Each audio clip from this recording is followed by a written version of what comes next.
Bienvenidos y bienvenidas a su programa de análisis sociopolítico Desenlaces.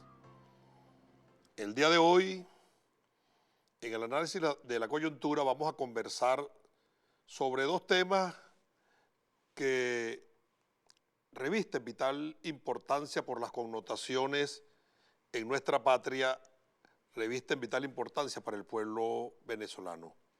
Uno de ellos es la ceremonia de investidura, hoy 20 de enero, de Joe Biden y Kamala Harris como presidente y vicepresidenta de los Estados Unidos.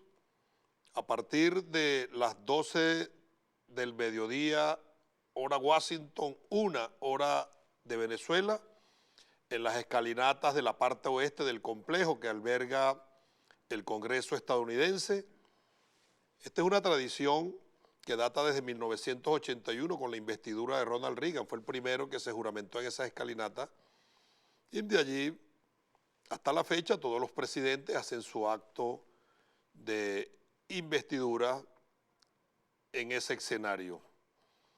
Ese es un tema que vamos a conversar y sus implicaciones de este nuevo gobierno para con nuestra patria. Pero antes, quiero compartir con ustedes la indignación que embarga a nuestro pueblo, a la República Bolivariana de Venezuela, por la infame decisión de un juzgado de Delaware con respecto a nuestra filial PDVSA en los Estados Unidos, Citgo. Esta es una acción de despojo, es una afirmación del saqueo histórico y sistemático a que somos sometidos los pueblos de los países que nos autodenominan de manera peyorativa tercermundista, los que se autodenominan para sentirse superiores a nosotros del primer mundo o sociedades civilizadas. Así actúa la sociedad que se denomina civilizada con ese canibalismo contra los pueblos ante el silencio cómplice de todas, repito, todas las instituciones de este planeta. No hay un organismo en este planeta que levante su voz. El juzgado de Delaware emite una sentencia para despojar a Venezuela de nuestra filial Citgo. Esta es una acción que se lleva a cabo en un contubernio entre el presidente saliente de los Estados Unidos, Donald Trump, en estrecha complicidad con los apátridas venezolanos, entre ellos Juanito Alimaña. Hay una comisión de la Asamblea Nacional que investiga los crímenes, el latrocinio y el saqueo a nuestra patria. Este hecho debe pasar a ese expediente. En ese contubernio cometen estos delitos transnacionales con la única y aviesa intención de robarle a la República Bolivariana de Venezuela sus activos y sus entidades en el mundo entero. Eso forma parte del plan de bloqueo contra nuestra patria, el saqueo que se fundamenta de manera maniquea porque hace más de 10 años la República Bolivariana de Venezuela tomó una soberanísima decisión de nacionalizar un yacimiento de oro que estaba operado dentro de la patria por una empresa minera canadiense de nombre Cristalex. Este juicio que decide este tribunal de Delaware fue fraguado para saquearle a la República, igualito que un reparto de botín como hacen los delincuentes. Siempre lo hemos dicho, las diferencias en la derecha internacional y no dista del comportamiento de la derecha reaccionaria venezolana no es política, no es ideológica, no es filosófica, no es de concepción de proyecto. Cuando hay diferencias es por reparto de botín. Ya verán voceros de la derecha despotricando de la acción porque los dejan por fuera, pero no es porque aman la patria, este reparto de botín ya a última hora, a menos de 72 horas de entregar el gobierno o de cumplido el mandato, porque no va a entregar, no va a ir a la sesión de investidura, en complicidad con el exdiputado Juanito Alimaña, oigan, compatriotas, y un ciudadano de nombre José Ignacio Hernández, prófugo de la justicia venezolana, fue quien ellos concibieron un entramado antijurídico para apropiarse de los activos de la República en el exterior, facilitando así la entrega del patrimonio del pueblo venezolano a potencias extranjeras y ellos quedarse con las comisiones. Así se fraguó este fraude procesal. Es bueno recordarle al pueblo venezolano que este señor José Ignacio Hernández todavía trabaja y conserva vínculos económicos con Cristalex. ¿Cómo lo fraguó? Porque ese señor fue designado por Juanito Alimaña como falso procurador de la República ante instancias judiciales internacionales. Así, camaradas, por eso les hablo desde la indignación, se fraguó el despojo a través de esta antijurídica acción en un tribunal de los Estados Unidos. Por tal motivo, la República Bolivariana de Venezuela levanta su voz, tiene que levantar su voz, y lo hizo a través de un comunicado. Colócame el comunicado en pantalla, por favor, que emitió la República. La República Bolivariana de Venezuela denuncia y rechaza rotundamente las acciones del gobierno de Donald Trump en complicidad con un reducto de extremistas venezolanos, quienes actuando en contubernio han cometido delitos transnacionales con el fin de apropiarse de activos de Venezuela y sus entidades en todo el mundo. Es un paso más de la intrincada trama de corrupción en ejecución.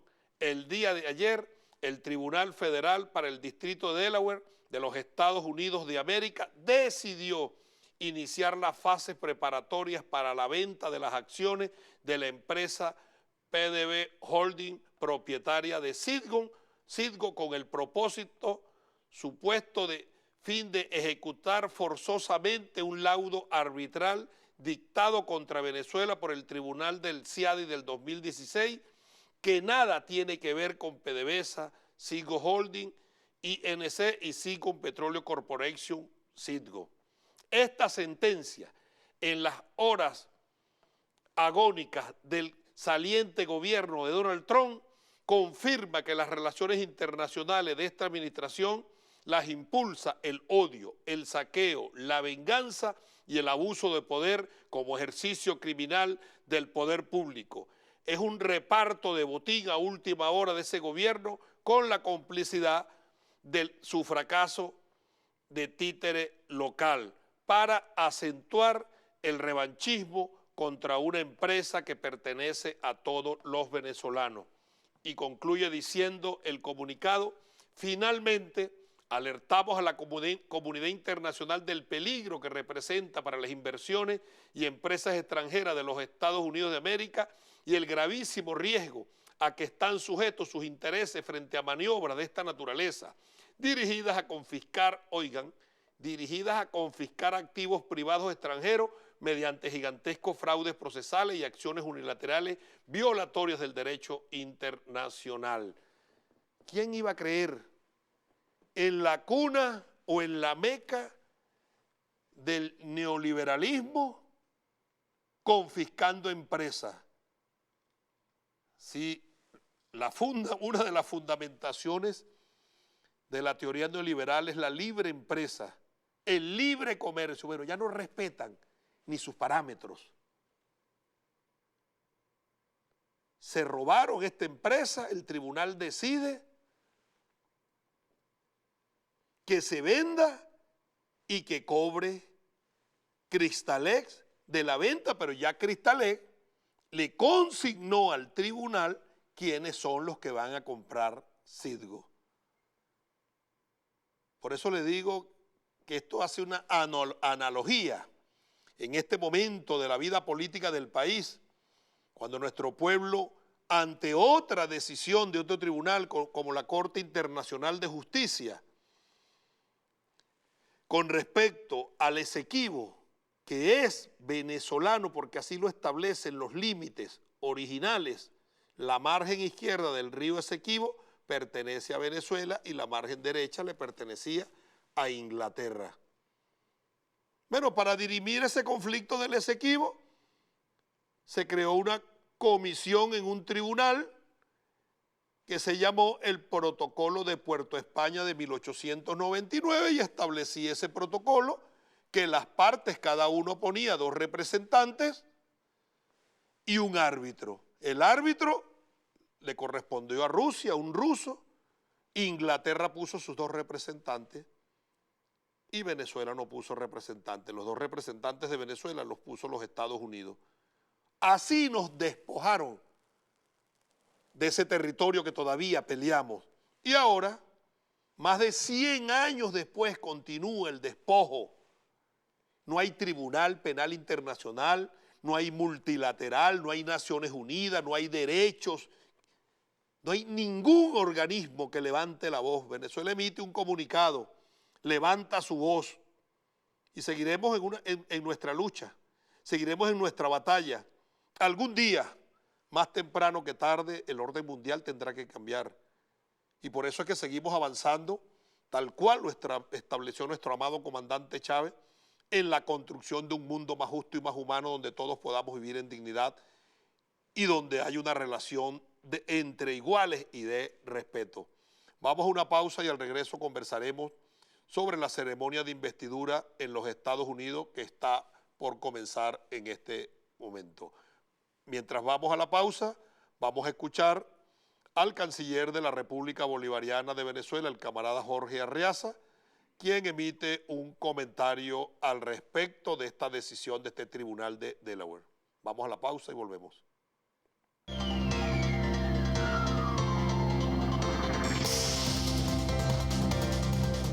Antes del anuncio que hiciera ayer un juez para el estado de Delaware en los Estados Unidos, en un proceso jurídico fraudulento, un fraude procesal que pretende arrebatarle al pueblo de la República Bolivariana de Venezuela uno de sus principales o el principal activo que tiene en el exterior para recibir ingresos de la producción que Venezuela en el exterior ha facilitado en los últimos años. Por eso me ha acompañado el día de hoy el Procurador General de la República, el legítimo defensor del Estado venezolano, quien ha sido impedido, él y sus equipos, de ejercer la defensa en los tribunales de Estados Unidos. Si lo hubieran permitido hacerlo, no hubiese ocurrido esta barbaridad, no hubiese ocurrido esta aberración jurídica. Venezuela continuará en la defensa de sus intereses en el exterior para el bien de todos los venezolanos y todas las venezolanas.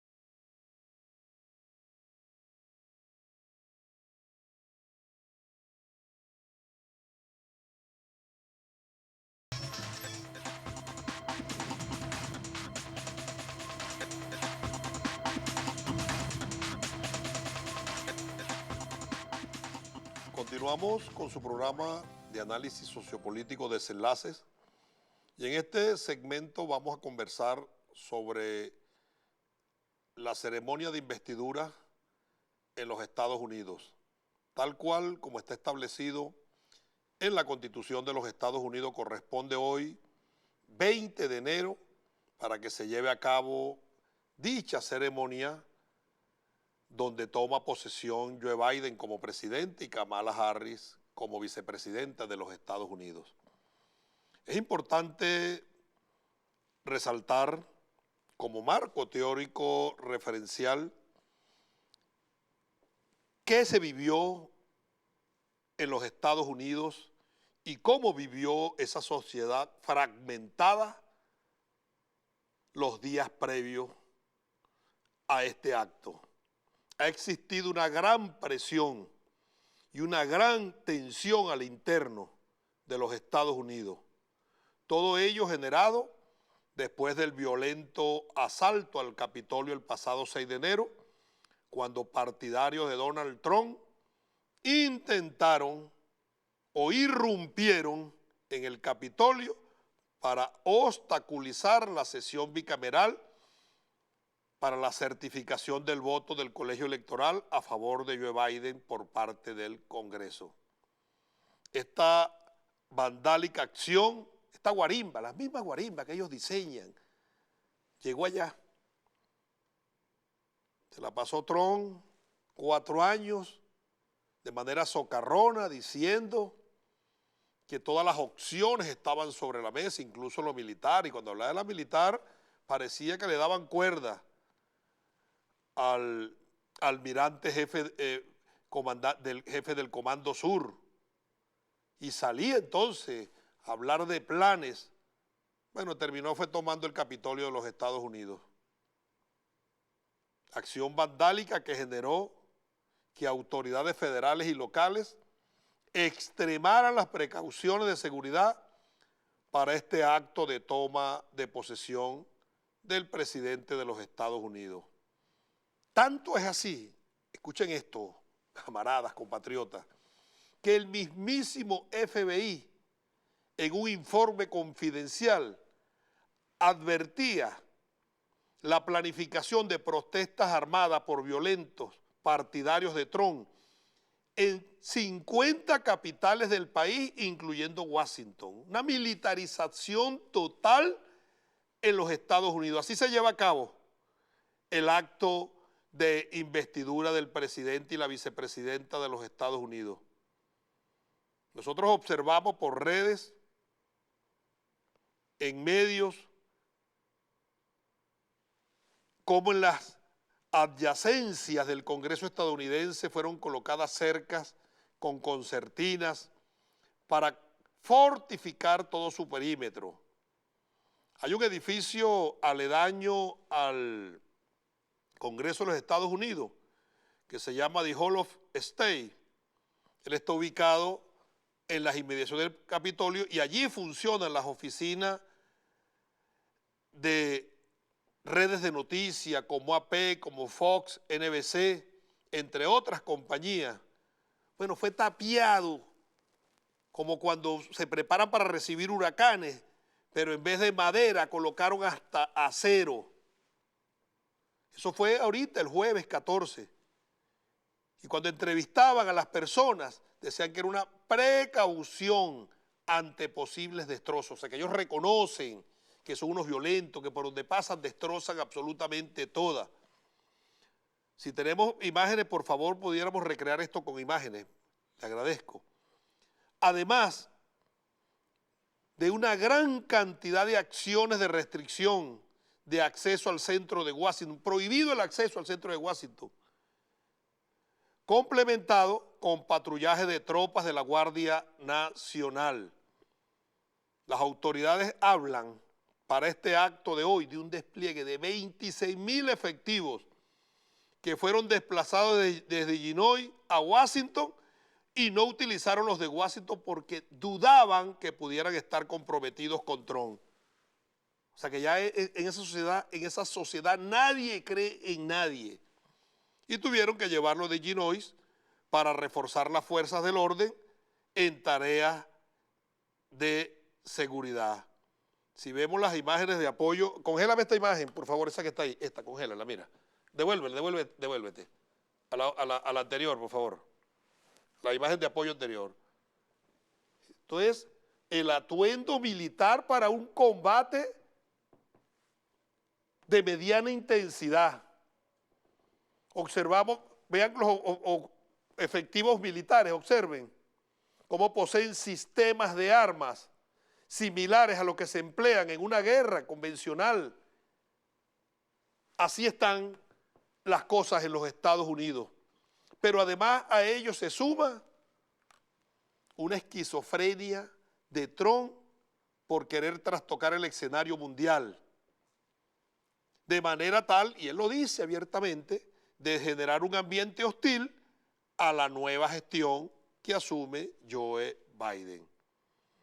Es así como se ha exacerbado la diplomacia de micrófono con Irán, con China, con Rusia, con Yemen, y eso no escapa, no excluye a Venezuela, entre otros países, al extremo que en la madrugada del día de ayer, en una ciudad de Irak, en Yurf, al-Sahar, que está ubicada cerquita, a unos 60 kilómetros del sur de Bagdad, fue víctima de bombardeos aéreos norteamericanos, en cuyas posiciones se encuentran fuerzas iraquíes.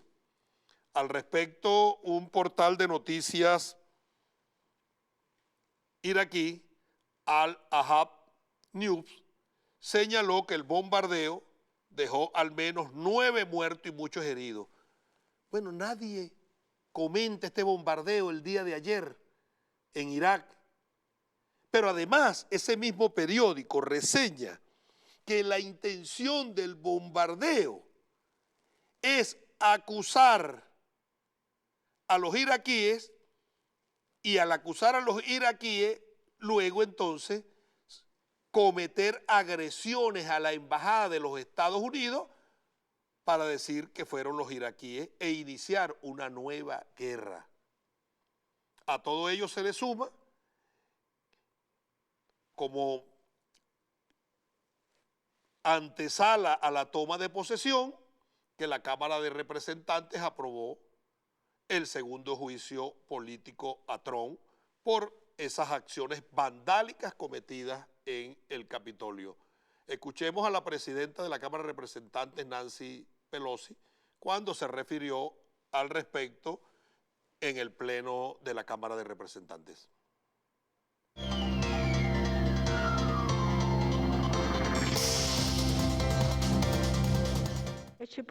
Me duele el corazón y a todos debe dolernos el corazón señalar al presidente en esta Cámara como un enemigo de la Unión Americana.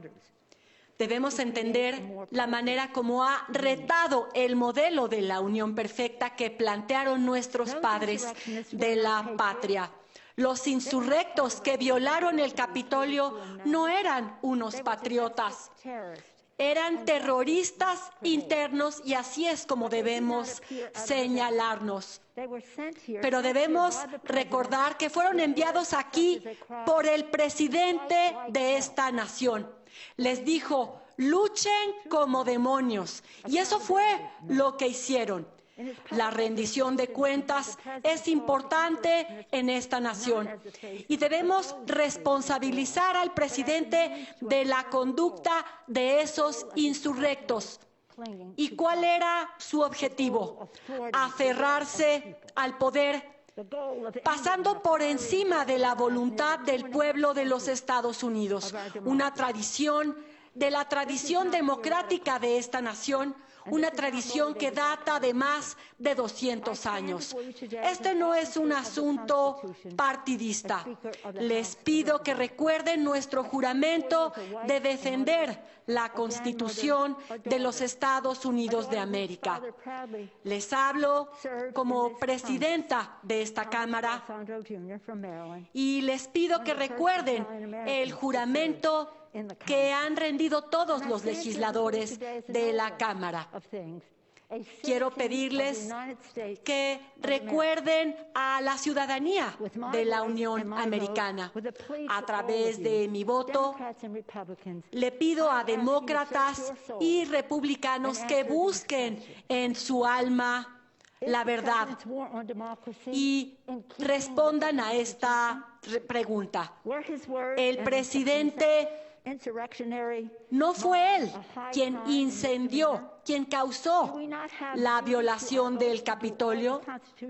No estamos obligados nosotros a proteger nuestra democracia y a esta nación de las ambiciones de un hombre que es evidentemente una amenaza para la Unión Americana. Nuestra nación es una nación dividida, es algo que todos sabemos, y eso se debe a un presidente desesperado al ver que el poder se le está yendo de las manos. Pero yo sé esto muy bien, que todos los integrantes de la Cámara de Representantes juramos defender la Constitución y juramos fungir como guardianes de esta república.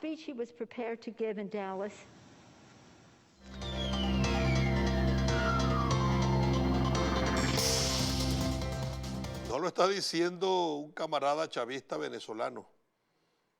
Nancy Pelosi establece en su intervención en la Cámara de Representantes para abrir el juicio político a Trump, primero, que para aferrarse al poder desconocen la voluntad del pueblo. Es que esa es la conducta de la derecha reaccionaria internacional, de manera sistemática y recurrente, porque la derecha no respeta las elecciones, porque sus planes no son electorales. Si por la vía electoral logran una victoria, lo toman. Pero si pierden, primero satanizan al árbitro, luego criminalizan al proceso y como tercera acción, estigmatizan la transparencia del mismo y cantan fraude. Lo mismo que hizo Trump, lo que ha hecho los Estados Unidos de manera sistemática y recurrente en el mundo. Allí lo que han recibido es una dosis de su propia medicina. Pero dice también Nancy Pelosi, él quiere pasar por encima de la voluntad del pueblo. ¿Y en cuántos pueblos del mundo los Estados Unidos pasan por encima de la voluntad popular? El camarada Nicolás Maduro es presidente de Venezuela porque así lo decidió de manera libérrima nuestro pueblo. ¿Cuántos golpes de Estado ha dado los Estados Unidos y planifica acciones? Si es en los Estados Unidos, a lo interno es grave. Para con otros países, eso es una ayuda. Pero además establece también lo que siempre hemos dicho, que Trump es una amenaza, que tiene una conducta irracional y además de ello, que las acciones son vandálicas y terroristas. En ese escenario, donde la misma Nancy Pelosi establece que hay una amenaza latente porque hay un país dividido, lo reconoce, es que ese imperialismo está viviendo sus últimos estertores. Ese tigre de papel o castillo de naipe en cualquier momento se va a desvanecer. Pero pese a todo ello, el día de hoy se está realizando la ceremonia de investidura con la novedad de que será el primer relevo desde 1869 donde el mandatario que entrega no está presente, ya que Trump se montó en su helicóptero y fue hasta el avión para irse a un club que tiene en la Florida. Con respecto a Venezuela, ¿cuáles son las perspectivas con este nuevo gobierno? Lo primero que debemos conocer es quién será el rector o el encargado de la política internacional de Joe Biden. Y allí el designado es un ciudadano de nombre Antony Blinken. Este señor Antony Blinken fue consejero de política exterior estadounidense y él ejerció como vicesecretario. Para que tengamos una idea, vicesecretario es viceministro y los secretarios son los ministros. Vicesecretario de Estado, fue vicecanciller de los Estados Unidos desde el 2015 al 2017, pero antes de ocupar ese cargo, él venía de ser asesor adjunto de Seguridad Nacional desde el 2013 al 2015. Y además se había desempeñado anteriormente como director de personal demócrata del Comité de Relaciones Exteriores de los Estados Unidos. Este señor fue invitado el día de ayer al Senado de los Estados Unidos y cuando fue increpado por el senador Marco Rubio con respecto a Venezuela, expresó lo siguiente. Observemos el video.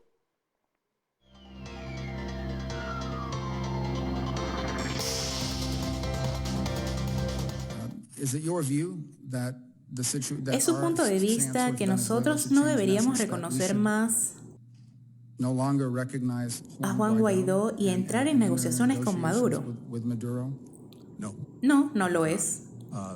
Primero que nada, senador, coincido con usted en relación a los pasos que hemos tomado hacia Venezuela en los años recientes, incluyendo el reconocimiento al señor Juan Guaidó, el reconocimiento a la Asamblea Nacional como la única institución democráticamente electa en Venezuela, buscando incrementar la presión sobre el régimen dirigido por el brutal dictador Maduro, así como trabajar con algunos aliados. La parte más dura es que todos nuestros esfuerzos obviamente no han obtenido los resultados que necesitamos.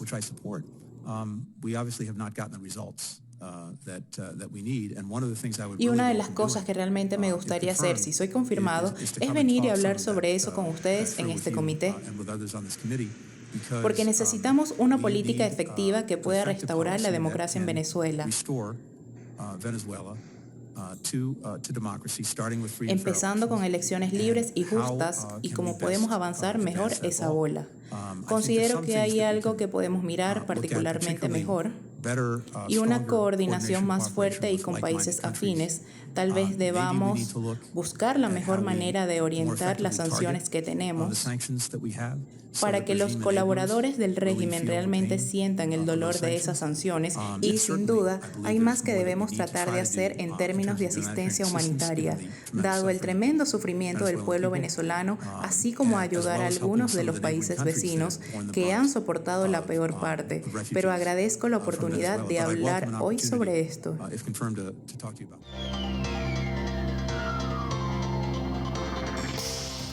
Ahí está. Blinken, el secretario de Estado que se juramenta hoy en los Estados Unidos, al referirse a Venezuela, el régimen, habla de un cambio de gobierno, cataloga al compañero presidente Nicolás Maduro como un brutal dictador y establece como premisas, primero, reconocer a Guaidó como presidente, segundo, a la extinta Asamblea Nacional que expiró el 5 de enero como única institución válida, y tercero, articular con los vecinos, es decir, el cartel de Lima, para seguir implementando sanciones. Lo está diciendo el señor. Por lo tanto, yo, sin querer ser un pájaro de mal agüero para aquellos que celebran que se va Trump, y lejos de estar vaticinando una reacción con respecto al nuevo gobierno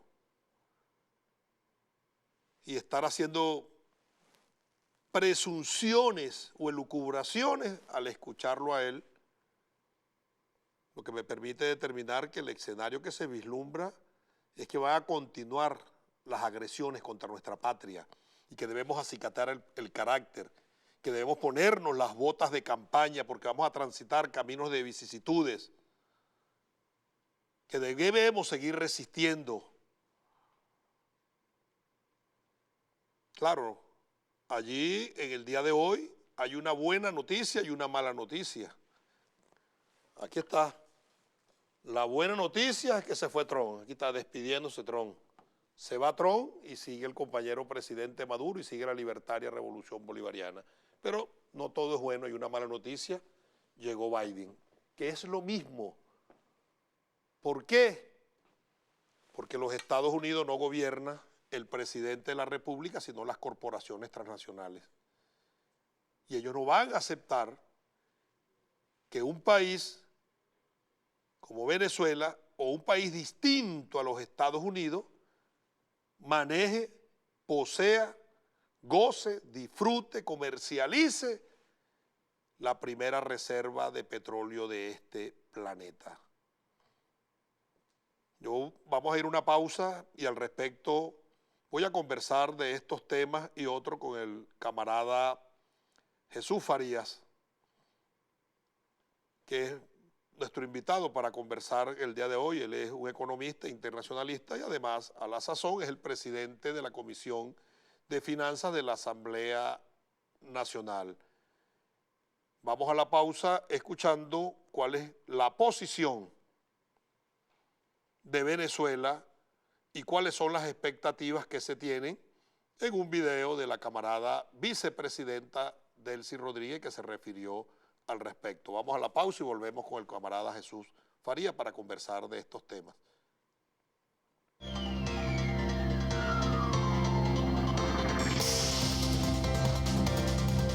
Nosotros esperamos que el nuevo gobierno de los Estados Unidos, trate de encauzar su actuación conforme al derecho internacional. Robarle Citgo a los venezolanos es un robo descarado de piratería. Robar los barcos de gasolina que compró Venezuela son actos de piratería.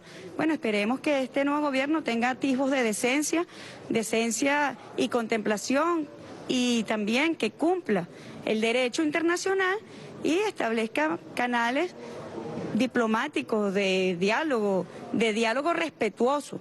Aquí no hay superiores e inferiores. Los estados somos estados libres, soberanos, que nos relacionamos en condiciones de igualdad.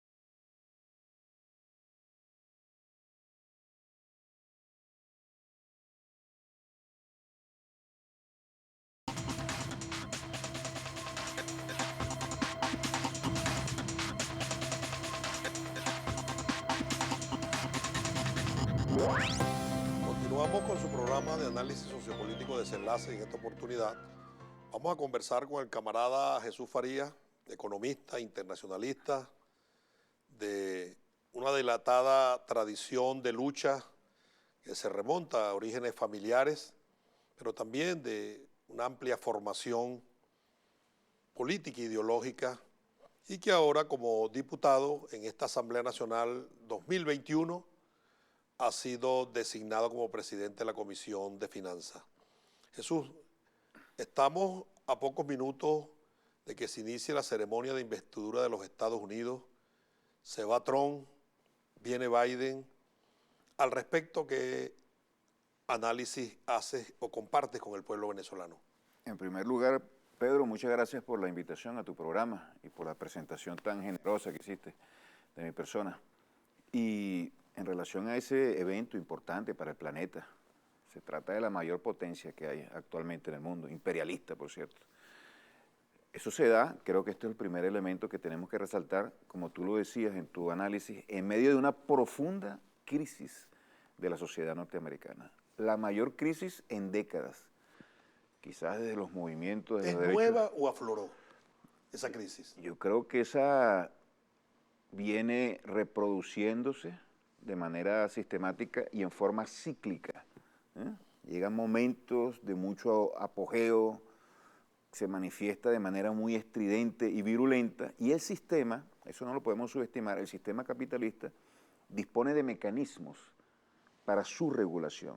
Allí no solamente hay mecanismos financieros y políticos, sino también de represión muy violenta. Como lo estamos viendo. Como lo estamos viendo y lo vimos también en los movimientos por los derechos humanos, de la lucha por los derechos humanos y de los afroamericanos en los años 60, que fue el otro momento tan importante, en medio de la guerra. Pero ahorita recientemente con el asesinato de George Floyd, la represión fue brutal. Brutal, sí, se reproduce ese escenario. Cuando el sistema, a través de sus mecanismos civilizados, entre comillas, y a través de la enorme cantidad de dinero que se invierte, y los mecanismos de manipulación de la conciencia de masas, los medios de comunicación no son suficientes para contener el malestar, el disgusto y la protesta hacia un sistema que es desigual y genera mayores desigualdades, que es represivo y despliega la represión de una manera sanguinaria, un sistema que internacionalmente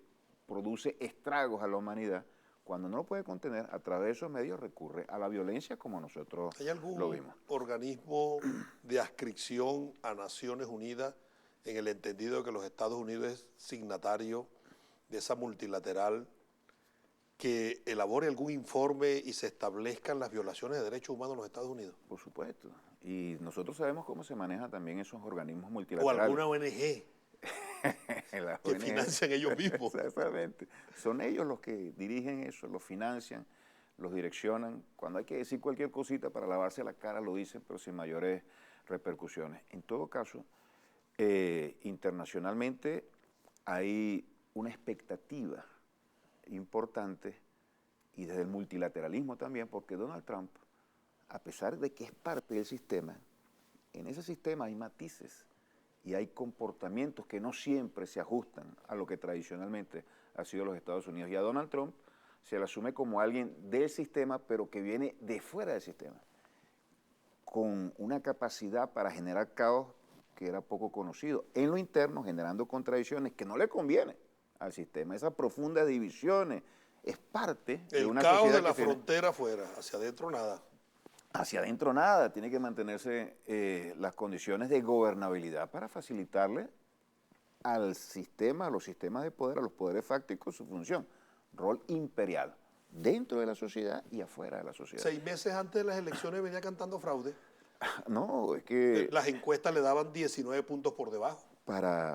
claro, para Donald Trump, o para los Estados Unidos, la presidencia de Donald Trump ha sido dolorosa en cuanto a su dominación internacional. Se peleó con organismos multilaterales, se enfrentó a la Unión Europea, generó fisuras en el mundo globalizado, se peleó con la gente de la ONU y otros organismos adscritos a la ONU. En lo interno profundizó divisiones, polarización. No son socialistas con capitalistas, pero dentro de la misma sociedad norteamericana se generó. ¿Va a haber diferencia en la ejecución en este nuevo gobierno que asume en el día de hoy? Yo creo que este gobierno va a estar más en sintonía con el funcionamiento natural e histórico del sistema capitalista, aprovechando los mecanismos que llamamos nosotros de los multilaterales, de los organismos que dirigen el mundo en la actualidad y que responden, son resultados de la Segunda Guerra Mundial, se acentuaron en su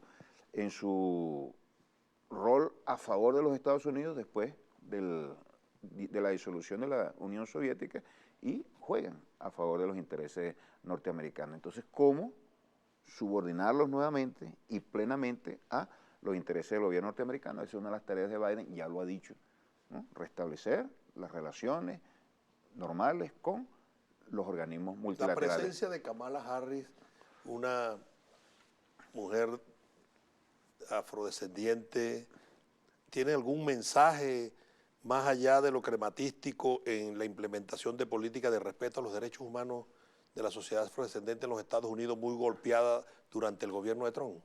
Eso es lo que yo te llamaba lavarse la cara, cuando hay que hacer algo cosmético para proyectar una imagen que no es realmente, pero para que se pueda vender y se pueda asumir nacional e internacionalmente lo hacen, así como lo hicieron con Obama, lo estábamos hablando antes de La comenzar la entrevista. pigmentación de la piel nada tiene que ver con el comportamiento ideológico. Así es un sistema con su política y a eso se sirven blancos, negros, jóvenes, viejos, hombres de mucho dinero y lamentablemente también de poco dinero. Uno de los sectores que seguía las políticas de Donald Trump eran trabajadores blancos muy manipulados por la demagogia tremenda de Donald Trump, de que iba a proteger sus condiciones de vida, sus empleos, trayendo empresas, industrializando nuevamente al país. Nada de eso hizo. Tremendo demagogo. Donald Trump, un hombre caótico desde el punto de vista político, impredecible, tremendamente peligroso. No quiere decir que el imperialismo no sea peligroso. El peligro que representa el imperialismo para el planeta está intacto, solo que este era impredecible, era difícil de saber qué era lo que iba a hacer. Pero él hoy en su discurso de despedida se abroga que es el único presidente de los Estados Unidos que entrega el gobierno y en su gestión no se llevó a cabo ninguna guerra en el planeta. Eso es cierto. No se inició ninguna guerra, pero él continuó con cada uno de los conflictos.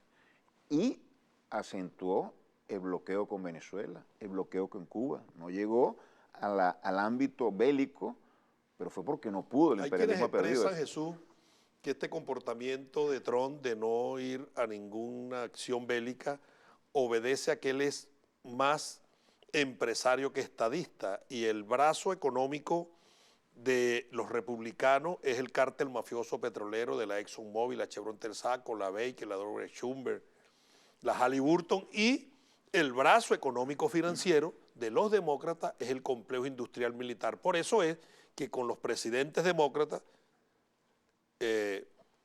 Obama, Clinton y todos los presidentes demócratas, las guerras se han acentuado porque ellos están fortaleciendo su músculo financiero y que por lo tanto al llegar ahora al poder Biden van a recrudecer las guerras.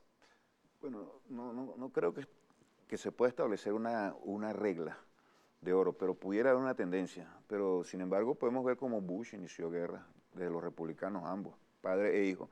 Ronald Reagan. Guerras de petróleo. Sí, guerra de petróleo. Ronald Reagan en América Porque Central. el músculo financiero de los republicanos es el petróleo. Sí, tenían ese acento ahí importante. Ronald Reagan en Centroamérica fue despiadado. En El Salvador, en Nicaragua, con Cuba igualmente. No llegaron al ámbito bélico, pero también fue muy cruel la política de bloqueo. Yo lo que diría es que Donald Trump, por supuesto que privilegia el tema de los negocios, que se ve muy perturbado en épocas de guerra. Eso pudo haber jugado un papel. Pero creo que el papel fundamental es el cálculo militar y político de desarrollar una nueva guerra en estos momentos. ¿Contra quién hacerla? Con los principales enemigos. ¿Cuáles son los principales enemigos de los Estados Unidos? Y no porque ellos sean una amenaza para los intereses de los Estados Unidos, sino porque ellos quieren sus recursos naturales y sus posiciones geoestratégicas. Cuba, Irán, Corea, Venezuela, China, Rusia. Pueden hacer una guerra. Ellos han sacado los cálculos, yo creo que lo han sacado y por eso es que no lo han hecho. El costo político sería gigantesco. Y si Trump lo hizo sobre la base de generar las condiciones subjetivas para una reelección y convencido de un segundo mandato, avanzar con esa conducta en un segundo mandato y le pasó lo de el vecino Uribe, va a decir, le faltó tiempo. Le faltó tiempo. Sería una especulación, ya no, eso no se va a poder comprobar, pero yo diría... Porque la historia no se desanda. Exacto. Yo lo que diría más bien es que él en un segundo periodo se hubiera podido concentrar más en el tema que es de su predilección, que es el tema económico, ¿no? Cómo ver que las empresas y las grandes corporaciones asociadas muy estrechamente a su persona y a sus negocios pudieran desplegarse con mayor fuerza y los Estados Unidos pudieran realizar una política de hegemonía, pero más en lo económico, sin descartar lo otro, pero ahí pusiera el acento. Una persona no puede desnaturalizar a un imperialismo tan poderoso como el de los Estados Unidos, que tiene un rol tan definido, expoliar la riqueza del planeta y someter al mundo a su dominación. No lo puede hacer, pero puede poner su acento y creo que por esa vía iría. Ahora, la crisis que creó, agudizó Donald Trump con sus caos, con sus obsesiones, con sus grupos que los rodeaban, sanitario, político, racial, económico. Entró a un escenario en que era prácticamente imposible. Y ahora esta despedida de Trump de la decisión del Tribunal de Delaware de despojar a Venezuela de Citgo para repartírsela antes de entregar su mandato.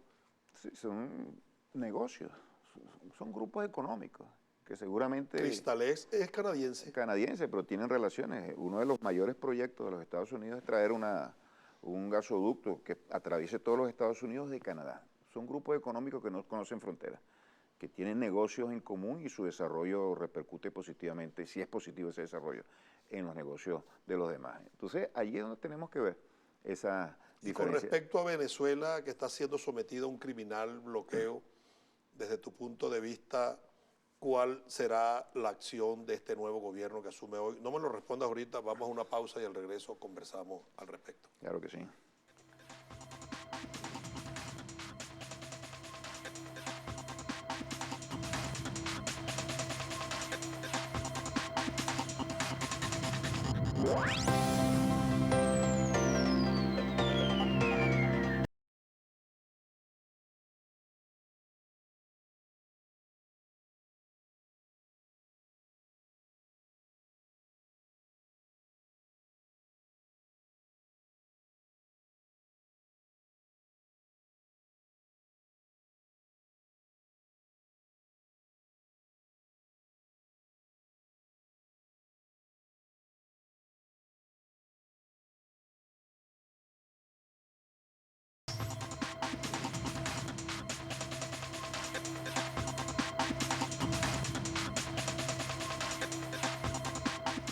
Continuamos conversando con el camarada internacionalista, economista y diputado presidente de la Comisión de de Finanzas de la Asamblea Nacional, Jesús Farías.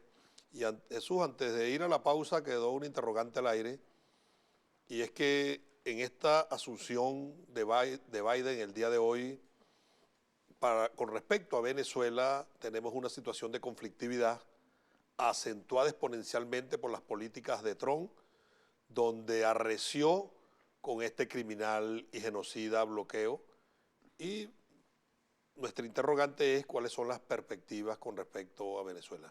Yo creo que a pesar del deseo del nuevo gobernante estadounidense de destruir a la revolución bolivariana y poner a un títere a su servicio, a pesar de eso, ellos no van a poder continuar con su política de bloqueo, a pesar de que ellos desearían derrocarlo de manera inmediata, incluso si fuese posible con una invasión militar. Te explico este argumento. Ellos han aplicado bloqueos, intentos de desembarco de mercenarios, magnicidios, golpes de Estado, todo el arsenal de la CIA y del injerencismo norteamericano en América Latina y el planeta lo han empleado en Venezuela de una manera intensa en cortísimo espacio de tiempo y han sido derrotados de la manera más vergonzosa y estrepitosa. ¿Qué dice el sentido común? Incluso la lógica de la política norteamericana. Si tú quieres derrocar un gobierno y con la política que estás aplicando no lo logras, tienes que incorporar correctivos en esa estrategia. No porque sea bueno o malo el gobernante de los Estados Unidos, son igualmente despiadados, son terroristas. Eso no lo dijo Blinken ayer en el Senado. Yo creo que ellos están tratando el inicio de su gestión, tratando de jugar duro para amedrentarnos. Y no creo que el cambio vaya a ser inmediato en los primeros días. Pero como un tobogán, se van a tener que ir deslizando hacia otro escenario. Tú lo has dicho en otros programas, el imperialismo tiene siempre, de manera ilustrativa, dos estrategias. Con el garrote por la fuerza, a través de la intervención militar, y con la zanahoria por las buenas.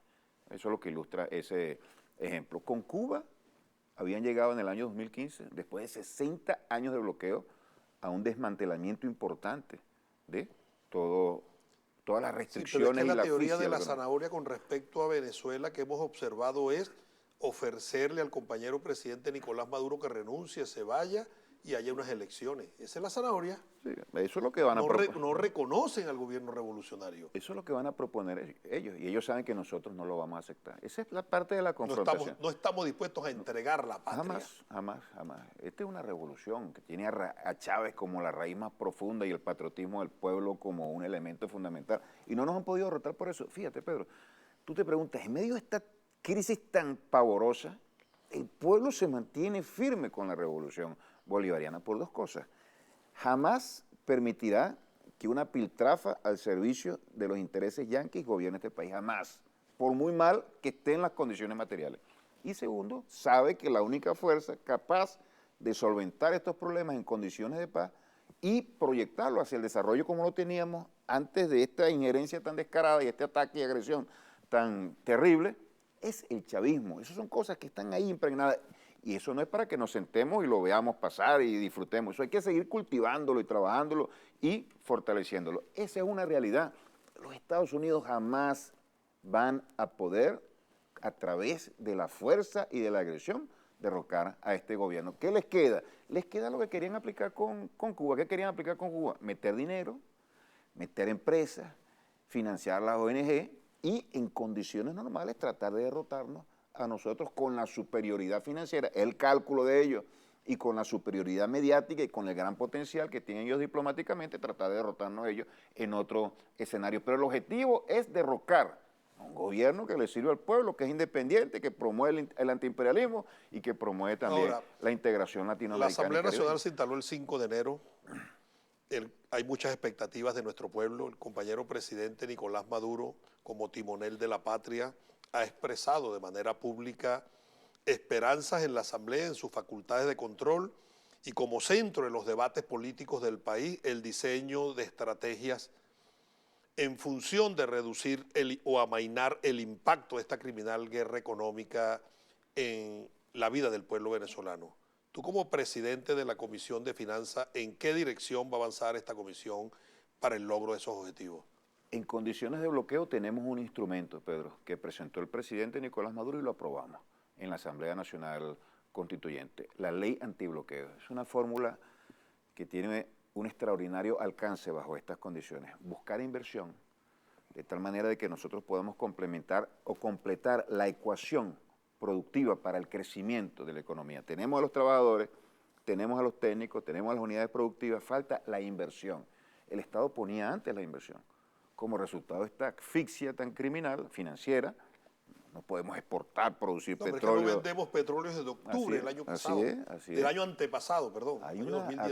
asfixia terrible. Esos recursos los ponía antes el Estado, ya no. Las condiciones han cambiado, tenemos que buscar las Y inversiones. con esta ley en lo concreto, un ciudadano venezolano allá en el municipio de Antonio Díaz, en Pedernales, en Casacoima o en Tucupita, el Delta Macuro, dice, ¿y cómo se come eso de la ley para yo mejorar mi calidad de vida y reducir el impacto de esta guerra que me tiene pasando hambre? ¿Qué le decimos nosotros a estos camaradas? Es muy bueno esto y lo tenemos que seguir repitiendo, Pedro, porque todavía las encuestas dicen que la población en su totalidad no conoce cuál es la causa real de la crisis actual. El bloqueo, la restricción a nuestras... La restricción no, la agresión brutal para que no podamos producir y exportar petróleo, para no poder endeudarnos, para no poder utilizar nuestros recursos que están confiscados en el exterior, para poder comercializar libremente. Ese bloqueo ha sido la causa fundamental para el desplome de la producción, el incremento brutal de los precios, la crisis terrible financiera que tiene el Estado. No dispone de los recursos, porque antes venían del Y petróleo. con esta ahora no ley, tiene. ¿cómo reactivamos el aparato productivo y mejoramos, además de ello, el poder adquisitivo de nuestro pueblo? Porque los fariseos que no satanizan el bloqueo le endilgan a la revolución bolivariana que no incrementa los salarios, pero incrementar los salarios lleva implícito que con una tecla, ese misil de la guerra económica que se llama Dollar Today, te cambia la paridad Bolívar-dólar y vamos a un ritornelo. Se induce la inflación y se vuelve a perder el poder adquisitivo. Incluso algunos hablan de quitarle ceros al Bolívar, harían lo mismo. ¿Hacia dónde vamos? Exacto. Entonces, este escenario es responsable de lo que tú dices, la inflación, la caída de la producción, el deterioro o el desplome de los salarios, el deterioro de los servicios públicos. ¿Cómo cambiar esa realidad? Hace falta inversión. ¿Inversión para qué? Para que haya producción de petróleo, para que haya producción de hierro, de oro, para que se mejoren los servicios públicos, se genere riqueza. No hay posibilidad alguna de recuperar los salarios, de invertir en los servicios públicos si antes no se ha generado esos ingresos, esa riqueza, y el Estado lo disponga para que se desarrollen esos planes. De eso, o todo eso depende de la disponibilidad de recursos, es decir, de las inversiones. Nosotros estamos seguros que en condiciones en las cuales estos inversionistas puedan desarrollar sus planes acá y se sientan seguros, valga la repetición, frente a la amenaza del bloqueo y de las sanciones yanquis, ellos van a venir. De hecho, la ley se presenta porque ya existe una importante cantidad de inversionistas dispuestos a hacer esa inversión, siempre y cuando los protejan. ¿Cómo se estimula desde la Comisión de de Finanzas de la Asamblea Nacional? Nosotros tenemos, desde mi perspectiva, 3 tareas fundamentales. Número 1, promover. Pues la Asamblea Nacional no es un espacio cerrado donde se debate, tú tienes mucha experiencia parlamentaria, es a la calle, como lo hemos hecho siempre desde el chavismo, a la calle con el pueblo y con los diferentes sectores. Promover los alcances, las bondades de esta ley para que se convierta en algo real. La política revolucionaria solo tiene alguna perspectiva de éxito si es acompañada de manera consciente y organizada por el pueblo. Eso tenemos que nosotros también contribuir a eso desde la Asamblea, desde el partido haremos un gran trabajo también, y en la Unión Cívico-Militar, y el pueblo, los movimientos sociales, y obviamente del gobierno, pero la Asamblea también tiene que meterse en esa batalla ideológica, una batalla de las ideas. El otro tema es el legislativo, promover un conjunto de instrumentos legales que permita que esa ley antibloqueo, que es una llamada ley marco, que es un tema así estratégico, general, puede aterrizar en cada uno de los sectores. Eso es un planteamiento general. Tenemos atraer la mayoría inversiones. del Parlamento, nos los dio el pueblo. Nos los dio el pueblo, no tenemos absolutamente ninguna excusa. Aprobar normas y leyes que permitan que esas inversiones lleguen para el sector petrolero. Principalmente el petrolero, todos los sectores de la economía, pero principalmente el petrolero. ¿Y la tercera?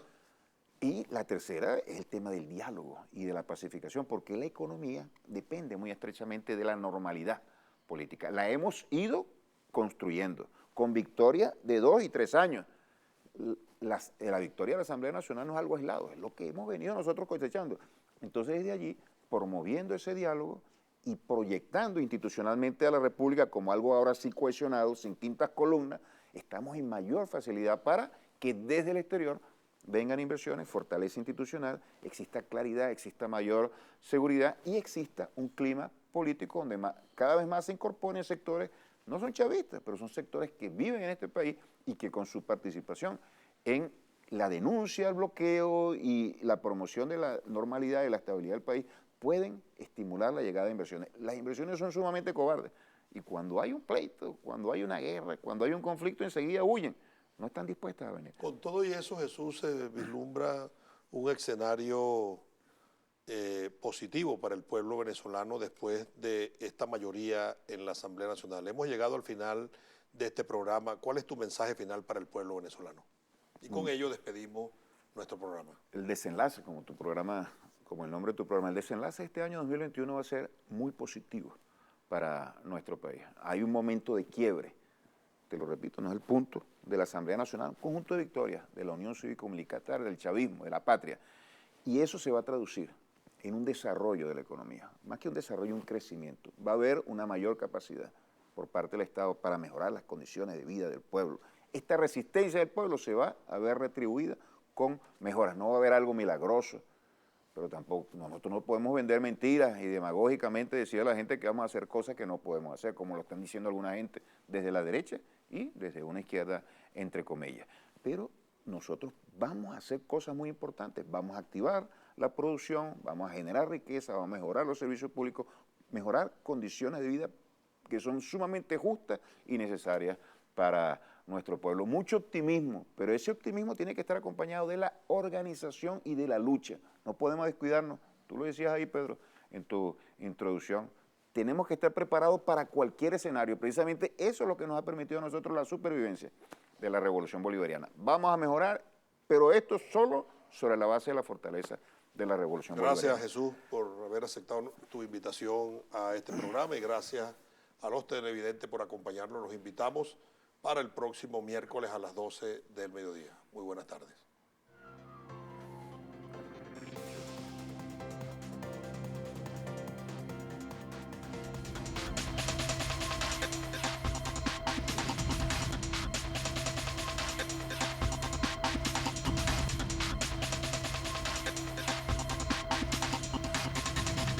What?